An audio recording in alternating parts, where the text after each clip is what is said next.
ओम शांति। आज के तारीख हलो 20 नवेम्बर 2024। प्रातः मुरली ओम शांति बाप दादा मधुबन। आजकेर मुरलीते बाबा बोलेছেন मिष्टि बाच्चारा मनमना भव এই বশীকরণ মন্ত্রেই তোমরা মায়াকে জয় করতে পারো। তো বাবা বলেছেন যে মনমনা ভবর এই বশীকরণ মন্ত্র দ্বারাই আমরা মায়াকে জয় করতে পারবো। এই মন্ত্রই সকলকে স্মরণ করিয়ে দাও। তো বাবা বলেছেন যে এই মন্ত্রই সকলকে স্মরণ করিয়ে দাও। প্রশ্ন, এই অসীম জাগতিক ড্রামাতে সবথেকে বড় লেবার মানে সেবক কারা এবং কিভাবে? এই অসীম জাগতিক ড্রামাতে সবথেকে বড় লেবার বা সেবক কারা এবং কিভাবে? উত্তর, এই পুরনো দুনিয়াকে স্বচ্ছ বানানোর সবথেকে বড় জবরদস্ত লেবার্স হলো ন্যাচারাল ক্যালামিটিস, প্রাকৃতিক বিপর্যয়। তো বাবা বলেছেন যে পুরনো দুনিয়াকে স্বচ্ছ বানানোর সবথেকে বড় মানে জবরদস্ত লেবার্স হলো ন্যাচারাল ক্যালামিটিস, প্রাকৃতিক বিপর্যয়। ধরিত্রী কাঁপতে থাকে, বান আসে, ধরিত্রী সাফাই হয়ে যায়। এর জন্য ভগবান কাউকে নির্দেশ দেন না। এই জন্য ভগবান কাউকে নির্দেশ দেন না। বাবা কিভাবে বাচ্চাদের ডেস্ট্রয় ধ্বংস করবেন? ড্রামাতে এমন পার্টই আছে, এ তো রাবণের রাজ্য, তাই না? একে গডলি ক্যালামিটিস বলা যাবে না। এটাকে তার জন্য বাবা বলছে এটাকে গডলি ক্যালামিটিস, এটাকে বলা হয় না ন্যাচারাল ক্যালামিটিস বলা হয়। এটা প্রকৃতির সময় অনুসারে এগুলো সব কিছু হবে। ওম শান্তি। বাবাই বাচ্চাদের বোঝান বাচ্চারা মনমনা ভব। এমন নয় যে বাচ্চারা বসে বাবাকে বোঝাতে পারবে। বাচ্চারা বলবেই না শিব বাবা মনমনা ভব, কখনোই নয়। এমনিতে তো বাচ্চারা বসে কথাবার্তা বলে রায় দেয়, কিন্তু যা মূল মহামন্ত্র তা তো বাবাই দেন। গুরুরা মন্ত্র দেন। এই নিয়ম কোথার থেকে এসেছে? এই বাবা যিনি নতুন সৃষ্টি রচনা করেন তিনি প্রথমে মন্ত্র দেন, মনমনা ভব। এর নামই হলো বশীকরণ মন্ত্র, অর্থাৎ মায়াকে জয় করার মন্ত্র। এই মন্ত্র কেউই মনে জপ করে না, এ তো বুঝতে হবে। বাবা অর্থসহ বুঝিয়ে বলেন। যদিও এই মন্ত্র গীতাতে আছে, তবুও এর অর্থ কেউই বুঝতে পারে না। এ হলো গীতার ওই এপিসোড, কিন্তু নাম পরিবর্তন করে দিয়েছে। ভক্তি মার্গে কত বড় বড় পুস্তক ইত্যাদি তৈরি হয়। বাস্তবে বাবা বাচ্চাদের মুখে বসে এইসব বোঝান। বাবার আত্মাতেই তো এই জ্ঞান আছে। বাচ্চাদের আত্মা এই জ্ঞান ধারণ করে। বাকি সহজ করে বোঝানোর জন্য এইসব চিত্র ইত্যাদি বানানো হয়েছে। তো বাবা সহজ করে যাতে সবাই বুঝতে পারে তার জন্য চিত্র ইত্যাদি সব বানিয়েছে। বাচ্চারা, তোমাদের বুদ্ধিতে তো এই সম্পূর্ণ জ্ঞান আছে। তোমরা জানো যে বরাবর এই আদি সনাতন দেবী দেবতা ধর্ম ছিল, তখন আর কোনো খণ্ড ছিল না। পরবর্তীকালে এইসব খণ্ড যোগ হয়েছে। তাহলে এই চিত্রও এক কোণে রেখে দেওয়া উচিত। যেখানে তোমরা দেখাও ভারতে এদের রাজ্য ছিল, বাকি আর অন্য কোনো ধর্ম ছিল না। এখন তো কত ধর্ম, পরে এইসব ধর্ম আর থাকবে না। এ হলো বাবার প্ল্যান। ওই বেচারাদের তো কত চিন্তা লেগে থাকে। বাচ্চারা, তোমরা তো বুঝতে পারো এ সম্পূর্ণ ঠিক। এ কথা লেখাও আছে যে বাবা এসে ব্রহ্মার দ্বারা স্থাপনা করেন কিসের? নতুন দুনিয়ার। যমুনার তীরে থাকবে রাজধানী, সেখানে একটি ধর্মই থাকে। এই বৃক্ষ এখন সম্পূর্ণ ছোট। এই বৃক্ষের জ্ঞান বাবাই প্রদান করেন। তিনি চক্রের জ্ঞান দেন। সত্যযুগে একটাই ভাষা থাকে, সেখানে অন্য কোনো ভাষা থাকবে না। তোমরা একথা সিদ্ধ করতে পারো। একই ভারত ছিল, একই রাজ্য ছিল, সেখানে একই ভাষা ছিল। স্বর্গে সুখ শান্তি ছিল, সেখানে দুঃখের নাম চিহ্নটুকুও ছিল না। সুখ স্বাস্থ্য সম্পদ সবই ছিল। ভারত তখন নতুন ছিল। মানুষের আয়ু অনেক বেশি ছিল, কারণ সেখানে পবিত্রতা ছিল। তো সত্যযুগে পবিত্রতা ছিল বলে মানুষের আয়ু সেখানে বেশি ছিল। পবিত্রতা থাকলে মানুষ স্বাস্থ্যবান থাকে। অপবিত্রতায় দেখো মানুষের কি হাল হয়। বসে বসে অকাল মৃত্যু হয়ে যায়, যুবকেরও মৃত্যু হয়ে যায়। কত দুঃখ হয়। ওখানে অকাল মৃত্যু হয় না, মানুষ সম্পূর্ণ আয়ু পায়, বৃদ্ধ না হওয়া পর্যন্ত কারোর মৃত্যু হয় না। যে কাউকেই বোঝাও না কেন, বুদ্ধিতে এই কথা বসাতে হবে যে অসীম জগতের পিতাকে স্মরণ করো, তিনি পতিত পাবন, তিনি সদ্গতি দাতা। তোমাদের কাছে ওই চিত্র থাকা উচিত, তাহলে সিদ্ধ করে বোঝাতে পারবে। আজকের নকশা এমন, আবার কালকের নকশা এমন। কেউ কেউ তো খুব ভালোভাবে মন দিয়ে শোনে, কথা সম্পূর্ণ বুঝিয়ে বলতে হবে। এই ভারত হলো অবিনাশী খণ্ড। যখন এই দেবী দেবতা ধর্ম ছিল, তখন অন্য কোনো ধর্ম ছিল না। এখন সেই আদি সনাতন দেবী দেবতা ধর্ম নেই। এই লক্ষ্মীনারায়ণ কোথায় গেল সে কথা কেউ বলতে পারবে না। কথা বলার মতো শক্তি কারোরই নেই। বাচ্চারা, তোমরা খুব ভালোভাবে রহস্য করে বুঝিয়ে বলতে পারো, এতে দ্বিধাগ্রস্ত হওয়ার কোনো দরকার নেই। তোমরা সব কিছু জানো, তাই আবার রিপিটও করতে পারো। তোমরা কাউকে প্রশ্নও করতে পারো, এরা কোথায় গেলেন। তোমাদের প্রশ্ন শুনে আশ্চর্য হয়ে যাবে। তোমরা যখন প্রশ্ন করবো তখন তারা শুনে কিন্তু আশ্চর্য হয়ে যাবে। তোমরা তো নিশ্চিন্ত হয়ে বলতে পারো কিভাবে এরাও 84 জন্মগ্রহণ করেন। তোমাদের বুদ্ধিতে তো এ কথা আছে, তাই না?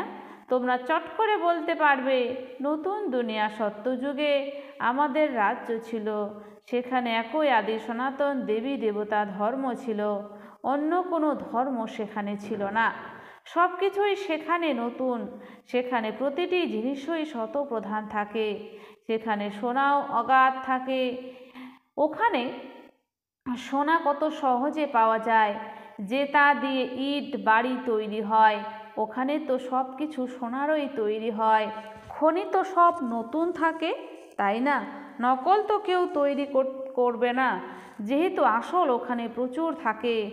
এখানে আসলের কোনো নামই নেই, এখানে নকলের কত জোর। তাই বলা হয় মিথ্যা মায়া, মিথ্যা কায়া, মিথ্যা এই সংসার। এখানে সম্পত্তিও মিথ্যা। এমন এমন ধরনের হিরে মুক্ত এখানে বের করা হয় যে বুঝতেই পারা যায় না যে কোনটা আসল আর কোনটা নকল।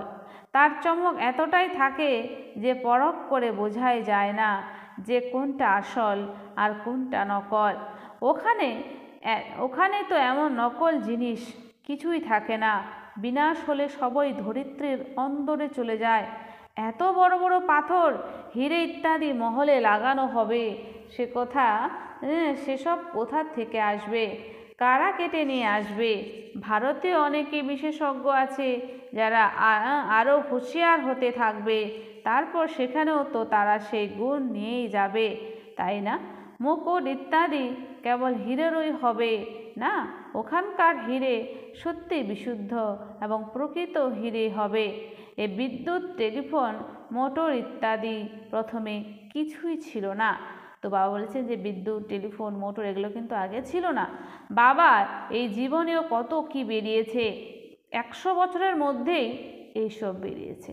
তো বাবা বলছেন এগুলো সব কিছু কিন্তু 100 বছরের মধ্যেই বেরিয়েছে। ওখানে তো অনেক বড় এক্সপার্ট থাকবে, তারা এখনও শিখে চলেছে, আরও হুঁশিয়ার হয়ে চলেছে। এও বাচ্চাদের সাক্ষাৎকার করানো হয়। ওখানে হেলিকপ্টারও ফুল প্রুফ হবে। ওখানে হেলিকপ্টারও ফুল প্রুফ, কোনো অ্যাক্সিডেন্ট হবে না ওখানে। বাচ্চারা অনেক শতপ্রধান শ্রুণ বুদ্ধির হয়। আরও এগিয়ে চলো, তোমাদেরও সাক্ষাৎকার হতে থাকবে। যেমন বিদেশ থেকে যখন দেশে ফেরে তখন নিজের দেশের গাছপালা দেখা যায়, ভেতরে খুশি উৎপন্ন হয় যে এবার ঘরে এলাম বলে, এখনই ঘরে এসে পৌঁছালাম বলে আনন্দ হয়। পরের দিকে তোমাদের এমন সাক্ষাৎকার হতে থাকবে যে আমরা নতুন দুনিয়ায় যাব, স্বর্গে সাক্ষাৎকার হবে। বাচ্চারা বুঝতে পারে, তিনি বলেন মোস্ট বিলোভেড বাবা, তিনি হলেন ওই সুপ্রিম আত্মা, তাকে সবাই স্মরণ করে ভক্তি মার্গে। তোমরাও তো পরমাত্মাকে স্মরণ করতে, কিন্তু একথা বুঝতে পারতে না যে তিনি ছোট নাকি বড়। পরমাত্মাকে তো আমরা স্মরণ করতাম, কিন্তু তিনি ছোট না বড় এ বিষয়ে আমরা কিছুই জানতাম না। এমন গানও গাওয়া হয়, ভ্রুকুটির মাঝে ঝলমল করে এক আজব তারা, তাহলে অবশ্যই তো বিন্দুর মতো হলো, তাই না? তাকে বলা হয় সুপ্রিম আত্মা বা পরমাত্মা। তার মধ্যে তো অনেক গুণ। তিনি হলেন জ্ঞানের সাগর। তিনি কি জ্ঞান শোনাবেন? তিনি যখন শোনাবেন তখনই তো তোমরা জানতে পারবে, তাই না? তোমরাও কি প্রথম জানতে? তোমরা কেবল ভক্তিই জানতে। এখন তো বুঝতে পারো এই আশ্চর্যের তোমরা আত্মাকেও এই চোখে দেখতে পাও না, তাই বাবাকেও ভুলে যাও। এই নাটকেই এমন আছে, বলছে এই নাটকে এমন আছে যা বিশ্বের মালিক বানান, তার নাম গুপ্ত করে অন্যের নাম দিয়ে দেয়। কৃষ্ণকে ত্রিলোকীনাথ, বৈকুণ্ঠনাথ বলে দিয়েছে, অর্থ কিছুই বুঝতে পারে না। তো বাবা বলেছেন যে কৃষ্ণকে ত্রিলোকীনাথ, বৈকুণ্ঠনাথ বলে দিয়েছে, অর্থ কিছুই বুঝতে পারে না, বসে কেবল বাহবা দেয়। ভক্তি মার্গে বসে এমন অনেক কথা বানানো হয়েছে। ওরা বলে ভগবানের মধ্যে এতটাই শক্তি যে হাজার সূর্যের তেজ সবাইকে ভস্ম করে দিতে পারে, এমন এমন কথা তৈরি করে দিয়েছে। তারা বলে যে ভগবান এত শক্তিশালী যে হাজার সূর্যের থেকেও তেজময়, সবাইকে ভস্ম করে দিতে পারে। তারা এমন এমন অনেক কথাই তৈরি করেছে। বাবা বলেন আমি বাচ্চাদের কিভাবে জ্বালাবো? এ তো হতেই পারে না। বাবা কি বাচ্চাদের ধ্বংস করবেন?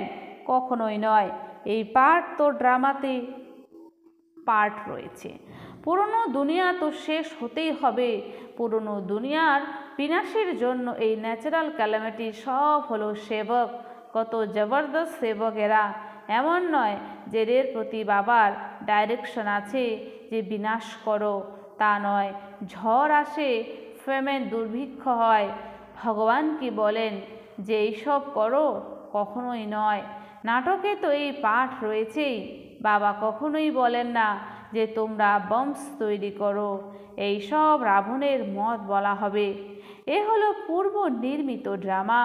রাবণের রাজ্য হলে সকলেই আসরে বুদ্ধির হয়ে যায়, কত মানুষ মারা যায়, অবশেষে সবাইকে জ্বালিয়ে দেওয়া হবে।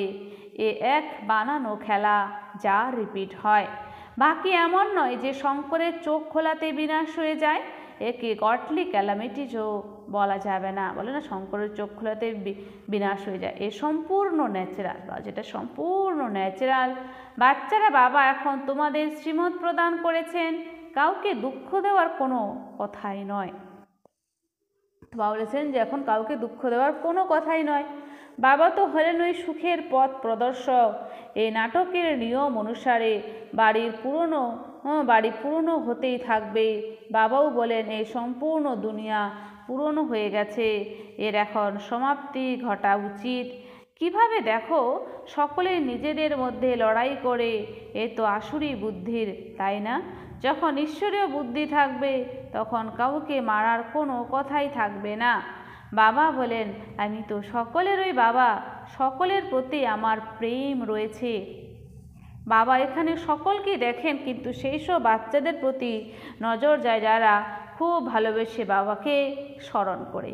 বাবাকে সবাই, কিন্তু বাবা সবাইকে ভালোবাসে, কিন্তু তাদেরকে আরও বেশি ভালোবাসে যারা বাবাকে খুব ভালোবেসে স্মরণ করে, যারা সেবাও খুব করে। এখানে বসে বাবার নজর সার্ভিসেবল মানে সেবাদারী বাচ্চাদের প্রতি চলে যায়, কখনো দেরাদুন, কখনো মিরাট, কখনো আবার দিল্লিতে। বাবা বলেন যে বাচ্চা আমাকে স্মরণ করে আমিও তাকে স্মরণ করি। যে আমাকে স্মরণ করে না তবুও আমি সবাইকে স্মরণ করি, কেননা আমাকে তো সকলকেই ফিরিয়ে নিয়ে যেতে হবে, তাই না? যারা আমার কাছে সৃষ্টিচক্রের নলেজকে বোঝে, নম্বর অনুসারে তারা উঁচু পদ পাবে। এ হলো অসীম জগতের কথা। ওই শিক্ষকরা হলো এই জগতের, ইনি হলেন অসীম জগতের। বাচ্চাদের ভেতরে তাই কত খুশি হওয়া উচিত। বাবা বলে সকলের পাঠ এরকম হতে পারে না। এনার তো এমন পাঠ ছিল, কিন্তু অনুসরণকারী কোটির মধ্যে কয়েকজন হয়। কেউ বলে বাবা আমি 7 দিনের বাচ্চা, কেউ আবার বলে আমি 1 দিনের বাচ্চা। তাহলে তোমরা তো শিশু হলে, তাই না? তাই বাবা প্রতিটা বিষয় বোঝাতেই থাকেন। নদীও তোমরা বরাবর পার করে এসেছো। বাবার আশার এই জ্ঞান শুরু হয়েছে, বাবা আশাতে এই জ্ঞান শুরু হয়েছে। কত মহিমা তার, ওই গীতার অধ্যায় তো তোমরা জন্ম জন্মান্তর কতবার পড়ে এসেছো। তফাৎ দেখো কত, কোথায় কৃষ্ণ ভগবান উবাচ আর কোথায় পরমাত্মা উবাচ, দিন রাতের তফাৎ। তোমাদের বুদ্ধিতে এখন আছে যে আমরা সত্যখণ্ডে ছিলাম, সুখ অনেক দেখেছিলাম। তোমরা 4 ভাগের 3 ভাগ সুখ দেখে থাকো। বাবা এই ড্রামা তো সুখের জন্যই বানিয়েছেন নাকি দুঃখের জন্য? এ তো পরে তোমরা দুঃখ পেয়েছো। লড়াই তো এত শীঘ্র লাগতে পারে না। তোমরা অনেক সুখ পাও, অর্ধেক থাকলে তো এত মজাই থাকবে না। তো বলছে আমরা 4 ভাগের মধ্যে 3 ভাগ সুখ আর 1 ভাগ দুঃখ পাই। 3500 বছর তো কোনো যুদ্ধ বিবাদ থাকবে না। তো বলছে 3500 বছর কোনো যুদ্ধ বিবাদ কিন্তু থাকবে না, রোগ ইত্যাদিও থাকবে না। তো রোগ ইত্যাদিও কিন্তু থাকবে না। এখানে তো দেখো রোগের পরে রোগ লেগেই আছে। সত্যযুগে এমন পোকামাকড় থাকবেই না যারা আনাজ খেয়ে নেবে, তাই ওই যুগের নামই হলো স্বর্গ। এখানে পোকামাকড় আনাজ খেয়ে নেয়, তো সে কিন্তু সত্যযুগে এরকম থাকবে না। তাই তোমাদের এই পৃথিবীর নকশাও দেখাতে হবে, তবেই ওরা বুঝতে পারবে।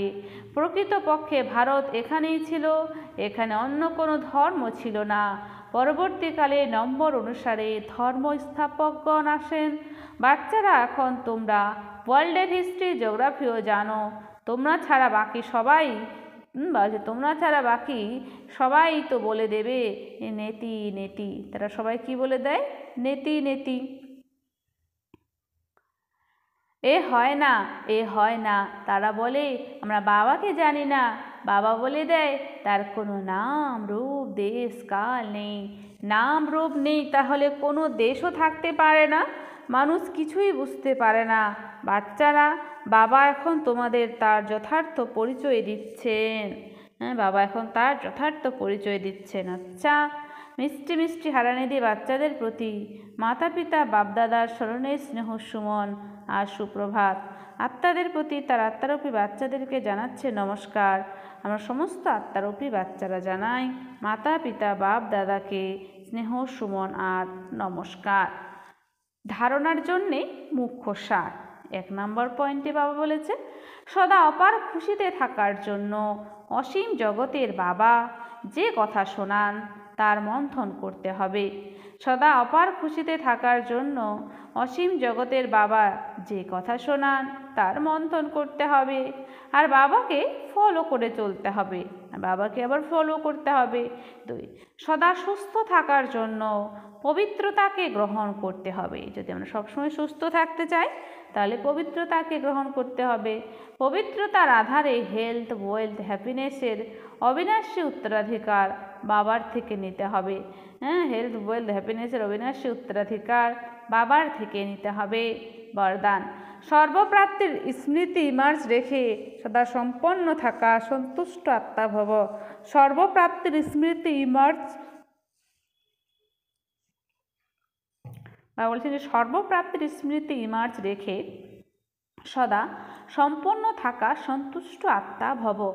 স্পষ্টীকরণ, সঙ্গম যুগে বাপদাদার দ্বারা যা কিছু প্রাপ্তি হয়েছে সেই সবের স্মৃতি যেন ইমার্জ রূপে থাকে। সঙ্গম যুগে বাপদাদার দ্বারা যা কিছু প্রাপ্তি হয়েছে সেই সবের স্মৃতি যেন ইমার্জ রূপে থাকে। তাহলে প্রাপ্তির খুশি কখনো নিচে দোলাচলে নিয়ে আসবে না। দোলাচলে নিয়ে আসবে না। সদা অচল থাকবে। সম্পন্নতা অচল বানায়, দোলাচল থেকে মুক্ত করে দেয়। যারা সর্বপ্রাপ্তি দিয়ে সম্পন্ন থাকে তারা সদা রাজি, সদা সন্তুষ্ট থাকে। যারা সর্বপ্রাপ্তি দিয়ে সম্পন্ন থাকে তারা সদা রাজি, সদা সন্তুষ্ট থাকে। সন্তুষ্টতা হলো সবথেকে বড় খাজানা। যার কাছে সন্তুষ্টতা আছে তার কাছে সব কিছু আছে। বলছে যে যার কাছে সন্তুষ্টতা আছে তার কাছে সব কিছু আছে। তারা এই গীত গাইতে থাকে যে যা পাওয়ার ছিল তা পেয়ে গেছি। তারা এই গীত গাইতে থাকে যে যা পাওয়ার ছিল তা পেয়ে গেছি। স্লোগান, প্রেমের দোলনায় বসে পড়ো, তাহলে পরিশ্রম নিজে থেকেই চলে যাবে।